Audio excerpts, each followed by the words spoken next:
Alright, we're going to be doing the wheel bearing and axle for the 2004 Chrysler Sebring. Should be a base. So let's get to it. Next up, get some gloves. Alright. Next, confirm that, it's the part you ordered. There's the one, just the wheel bearing. And here's the axle. All good to go.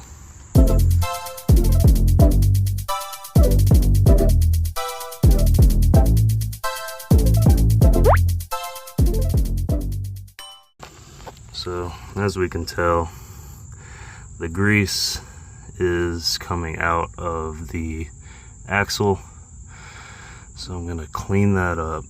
And then we're also gonna replace the wheel bearing. Getting a slight vibration when I turn my wheel and go in above 45. So we're gonna take that bad boy out. Next pin you want to take out is this one right here. So go ahead and take the lower ball joint pin out. Yeah, we got a lot of cleaning up to do. And if you can't get it out with your hands, just grab some pliers. Needle nose always does the trick.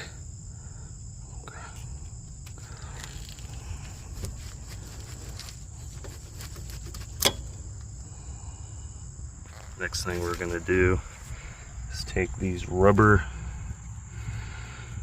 parts off of here, if it wants to focus. There we go. These little bad boys. Take those off. There's gonna be one here, and then one right there. Put them to the side. Next thing you're gonna need is most likely an Allen wrench. You can use a Torx bit, but go easy on it. So a T45 Torx bit will work. If you do have the equivalent on the Allen wrench, I'd recommend it. Can't find mine, probably lost it along the way, so we're just going to go ahead and grab either some kind of socket wrench, or you can go with this. This one's good. Make sure you insert your battery. And then go at it.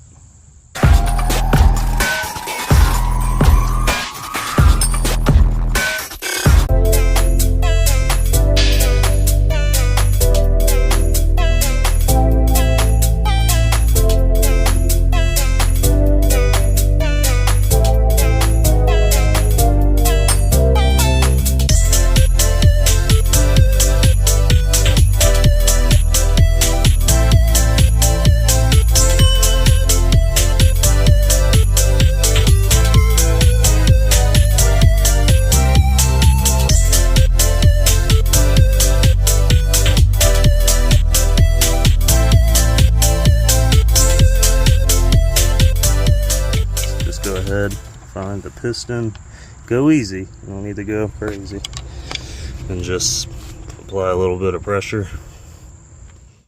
It would help to remove these. Take this off. Next, you're going to want to take an 18 to the caliper bracket, which will be these two bolts right here.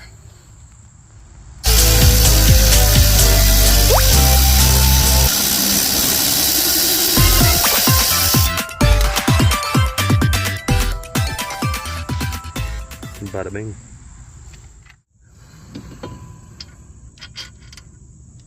This did fall as I was taking it out because I was doing it one-handed. Kinda hurt. Next, remove the rotor. Next, we will remove the tie rod bolt. Oh, well, nut. My voice. Grab an 18 millimeter. I prefer the gear wrench. Get this bad boy off.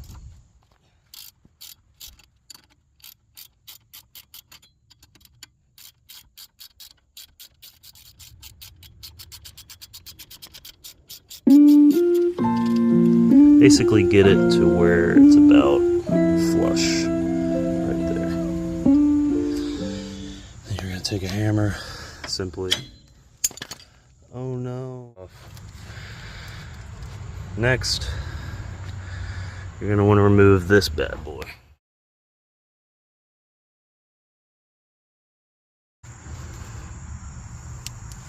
Before you remove this, definitely try to loosen that first, or this will swing. Right. Now you're going to want to grab, I think it's a 32. I recommend just going all in with the Milwaukee right there. Let's grab it.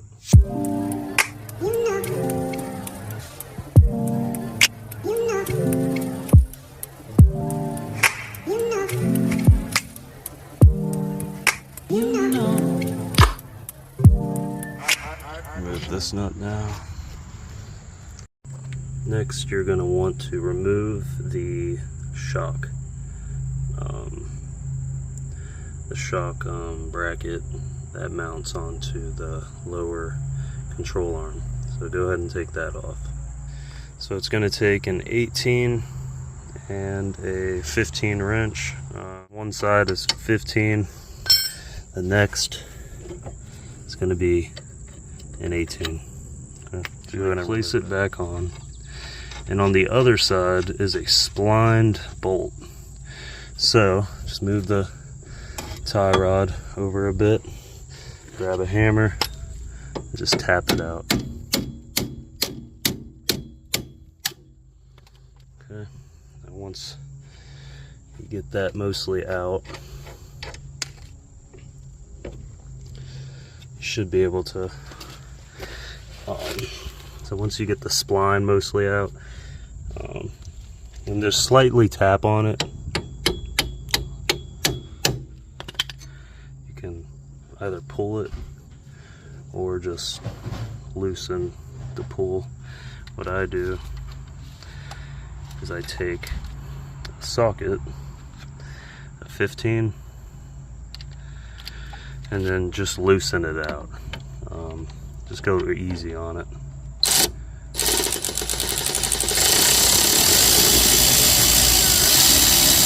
Alright, pull. And then how I got it out the rest of the way is just kind of take your hand and just turn it and pull. Go easy though, you don't want to mess these threads up too bad. So I just went ahead and took the upper ball joint bolt off and pulled this down to get the axle out. What we're going to do is we're going to remove the axle instead with the same puller, the axle puller. So this is the adapter we're using. You're going to stick your axle through the adapter, place your axle nut right there, then thread in your puller like so, and then do your best to get easy access. You might be able to get it like this. If not, just go ahead and try to move this out of the way as much as possible by removing that, pushing it down. If that doesn't work, just remove the whole assembly, and we'll touch base from there. I did not expect this to happen. It's a cheap part, so it did come out. We are going to try to remove the other part with a puller, different attachments. It's going to be a pain. I had to do it the last time. You have to hook them around the inner axle and pull it out. It might be easier actually, because it's actually a pain to do it when this whole thing is in the way, so we should be able to get it out fairly easy. So I use this attachment to kind of pry out around these edges here. Now you will have a mess. It's going to start dripping out. Just put a couple rags. If you have something handy, go ahead and grab, you know, like a oil catch pan. Get this off easily. If not, we'll just pull it off from the car. I'll see how it goes. We're going to remove those 3 bolts real quick. So you're going to need an E14 star, or called an inverted Torx socket. So hammer worked, ball pen hammer. Knock it off, toss it, clean up the area right here a little bit, clean up inside, put the axle in, and put everything back together. I'll walk you through it. So go ahead and line up those bolts. Just kind of basically ease them in there, and then just hit this bottom one, top one, and then the one on the right.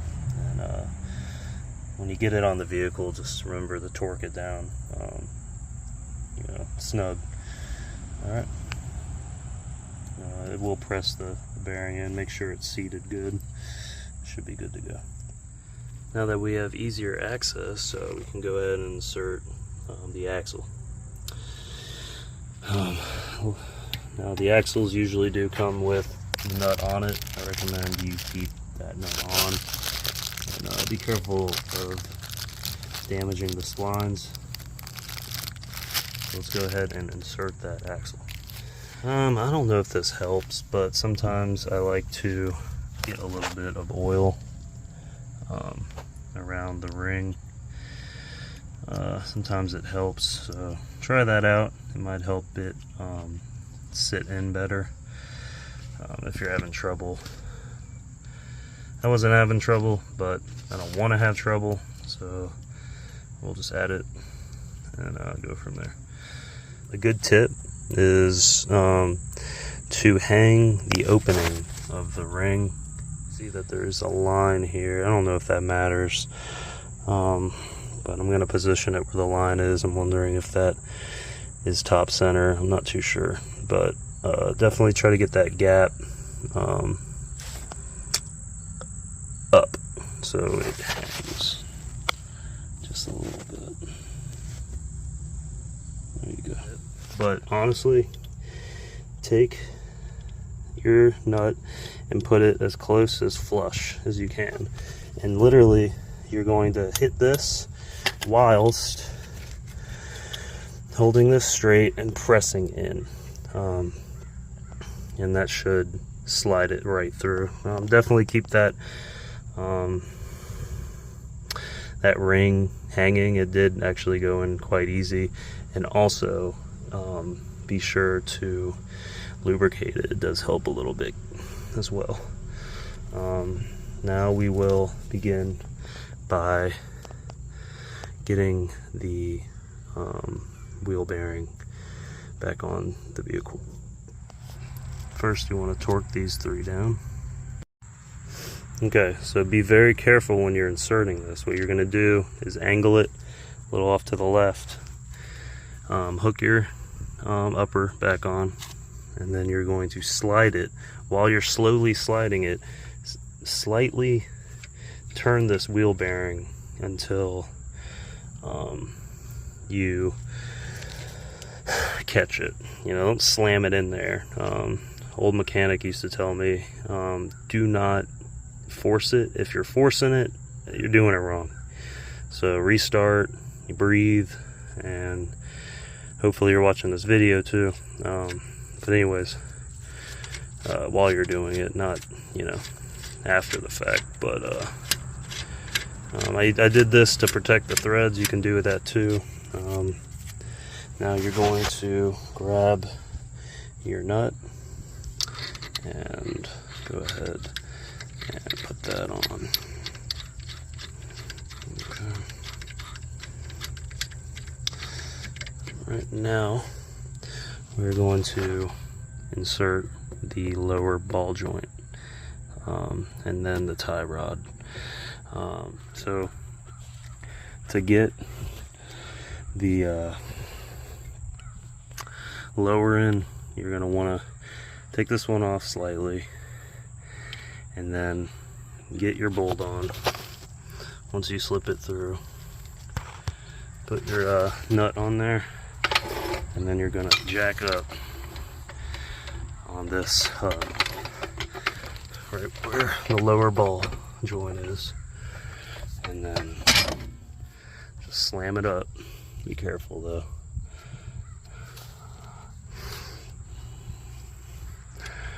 Made with love. And then slip your tie rod in, hook up. Next, you're gonna wanna just torque it down.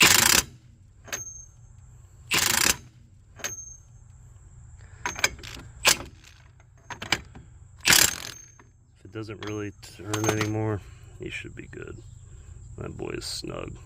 Find your cotter pin and slide that through. So go ahead and place that cotter pin back. Next, you're going to want to tighten your tie rod.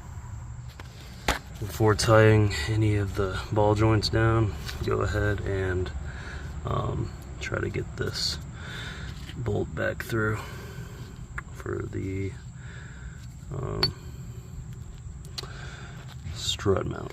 Just go ahead and twist it till it slides in with the spindles, and just give it a little tap in. Make sure it's flush, and then go ahead and put on your nut. Put it on until it's tight. And it stops right there. Okay. Now go ahead and screw it up. Next, tighten your upper ball joint. Now go ahead and you're going to want to tighten this one up. Don't forget, you need a cotter pin. Found a newer one, so I'm going to slip this one through. If it doesn't fit, I'll just use the old one. Just make sure that it doesn't break. Watch out for this. If you don't push this back when you're bending it, it can scrape the rotor. Now to put on the rotor and then put our brakes back together reverse. So go ahead and put these caps back on after you get done with all the hardware. You don't want dust getting in there. So get those somewhat seated, and then this one's going to kind of stick out, and this one's going to slightly hang. I've already got this one, and this one kind of pushed in. You're just going to take this, and then just kind of jab it in there.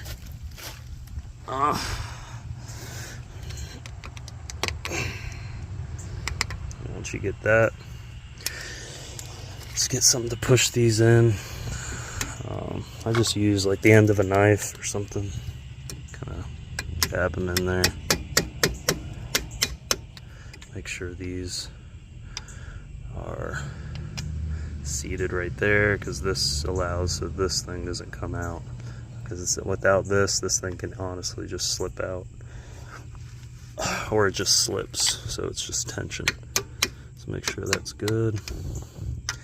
Make sure the tension's good on that. You're all set. Let's put it back together and we'll do a test run. Alright, so it was at 45 miles an hour that it was having a slight vibration. So let's see what we got here.